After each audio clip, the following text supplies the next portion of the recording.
వివిధ యూనియన్ల రాష్ట్ర నాయకులకు, జిల్లా నాయకులకు, అలాగే ఈ సమావేశానికి చేసినటువంటి కార్మిక ఆందోళనలందరూ కూడా బీఆర్టీయూ కార్మిక సంఘం తరఫున ప్రత్యేక ధన్యవాదాలు తెలియజేస్తూ ఉన్నాం. చూస్తూ ఉన్నాం, కేంద్ర ప్రభుత్వం కార్మికులను నడిపించే విధంగా కొత్త చట్టాలు తీసుకొస్తూ ఉంది.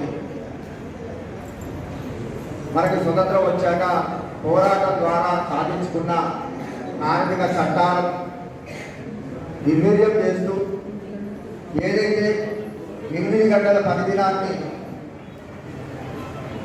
ఇదాన్ని నడిపించే ప్రయత్నం చేస్తూ ఇలా బడాబాబుల పారిశ్రామికవేత్తల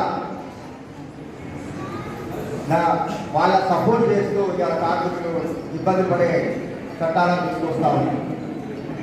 మొన్నటిదాకా చూసినాం, రైతు వ్యతిరేక చట్టాలను తీసుకొస్తే రైతులు ఢిల్లీలో సంవత్సరం పాటు ఉద్యమం చేసి కేంద్ర ప్రభుత్వ నిరంకుశ పరిపాలనను ప్రజల ముందు ఉంచి నరేంద్ర మోడీ మెడలు వచ్చి ఏ విధంగా అయితే హక్కులు సాధించుకున్నామో అదేవిధంగా కార్మికులు కూడా హక్కులు సాధించుకోవాల్సిన అవసరం ఉంది.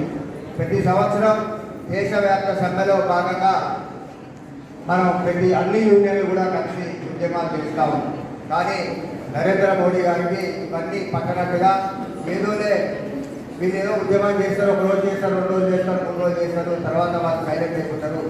మన కార్యక్రమం మనం చేసుకుంటూ ఏదైతే పారిశ్రామికవేత్తలకు సపోర్ట్గా ఉంటూ వాళ్ళ పబ్బం గడుపుకునే విధంగా ప్రయత్నాలు జరుగుతూ ఉంటాయి. ఓ పక్కన చూస్తూ ఉంటే మోటార్ రంగ కార్మికులు అడ్డగించే విధంగా చట్టాలను తీసుకొచ్చి యాక్సిడెంట్ అయితే 10 సంవత్సరాల జైలు శిక్ష, 7 లక్షల రూపాయల జరిమానా విధించడం ఎంత దౌర్భాగ్యమైన స్థితి ఒకసారి ఆలోచన చేసుకోవాలి. ఇప్పటి వరకు కార్మికులు కష్టాలనే ప్రభుత్వాలు కనుమరుగైపోతా ఉన్నాయి. ఎందుకంటే ఇవాళ దేశానికి వెన్నుముక అనుకునే రైతు కానీ, కార్మికులు కానీ, ఉద్యోగస్తులు కానీ వాళ్ళ సమస్యలు పట్టించుకునే పరిస్థితి కేంద్ర ప్రభుత్వం నరేంద్ర మోడీ లేదు. ఇందాక పెద్దలు చెప్పినట్టుగా ఎంతవరకు మతాలను అడ్డు పెట్టుకొని, దేవుళ్ళను అడ్డం పెట్టుకొని ఇలా ఓట్లు దండుకునే ప్రయత్నం చేస్తూ ఉన్నారు తప్ప సెంటిమెంట్ని అర్థం పెట్టుకొని నిజంగా ప్రజాపాలన ఏ విధంగా ఉండాలో ఆ విధంగా ఇవాళ కేంద్ర ప్రభుత్వం చేయడం లేదు. నేను ఒకటే రిక్వెస్ట్ చేస్తూ ఉన్నా, రాష్ట్ర ప్రభుత్వాలను కోరుతా ఉన్నా, కేంద్రం ఏదైతే చట్టాలు తీసుకొస్తా ఉందో దాన్ని బేషరతుగా అది ఖచ్చితంగా మన రాష్ట్రాల్లో అమలు పరచకుండా రాష్ట్ర ప్రభుత్వాలు కూడా బాధ్యత తీసుకొని కార్మికులను ఆదుకోవాల్సిన బాధ్యత రాష్ట్ర ప్రభుత్వాల మీద కూడా ఉందని మేము రిక్వెస్ట్ చేస్తాము.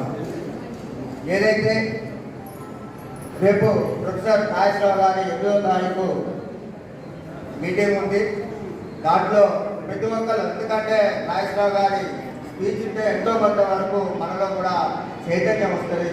వారి మాట విని ఎంతోమంది ముందడుగు వేసిన సందర్భాలు ఉన్నాయి. కాబట్టి 8వ తారీఖు భక్తరామదాస్ కళాక్షేత్రంలో జరగబోయే 5 గంటలకు ప్రతి ఒక్క కార్మికులు ఆడికి వచ్చి వారి గురించి కూడా వినాల్సిందిగా కోరుతా ఉన్నాం. అలాగే 16వ తారీఖు జరిగే దేశవ్యాప్త సభలో ప్రతి ఒక్కరు కూడా, ఎందుకంటే ఇది మన బాధ్యతగా మనం తీసుకోవాలి.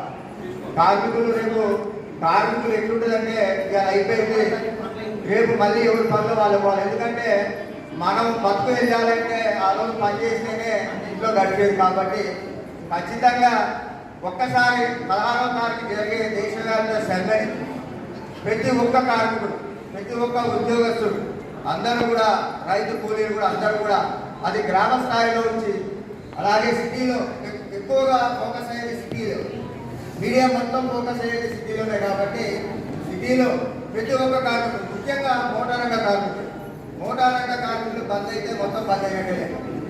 ఎందుకంటే ఎవరైనా ఒక ఫ్యాక్టరీలో ఉద్యోగం చేసేవాళ్ళు, లేకపోతే ఒక షాపులలో పనిచేసేవాళ్ళు, లేదా ఏదైనా ఉద్యోగస్తులు ఒకరోజు పనిచేసి ఇంట్లో కూర్చుంటే పెద్దగా ఆ బంద్ కనపడదు. కానీ ఒక మోటార్ రంగ కార్మికుడు, అది ఆటో రంగం, ముఖ్యంగా ఆటో రంగ కార్మికుడు బయటికి రాకపోతే ఆ రోజు బంద్ అని ప్రకటన చేస్తే ఆ ఆటో ఇంటికాడ ఆగితే ప్రతి ఒక్కరు కూడా ఇంటికాడ ఆగే పరిస్థితి మన గతంలో చూసాం.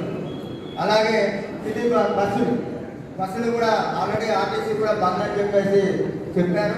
అట్లనే ఆటోలు కూడా బంద్ చేస్తే, అలాగే కార్లు కానీ ఇంకా ఇతర మోటార్ రంగానికి సంబంధించిన ట్రక్కులు కానీ ఇవన్నీ కూడా ఒకరోజు దేశవ్యాప్త బంద్లో భాగంగా మనం కూడా మన వంతుగా రేపు మన మీద ఏర్పాటు చేసే ఈ ఏదైతే ఉందో చట్టాలని వ్యతిరేకంగా మనం పోరాటం చేయాల్సిన అవసరం ఉంది. కాబట్టి 16వ తారీఖు జరగబోయే దేశవ్యాప్త సభ్యులు ప్రతి ఒక్క కార్మికుడు పాల్గొని ఇది విజయవంతం చేయవలసిందిగా బీఆర్టీయూగా మిమ్మల్ని అందరినీ రిక్వెస్ట్ చేస్తాము.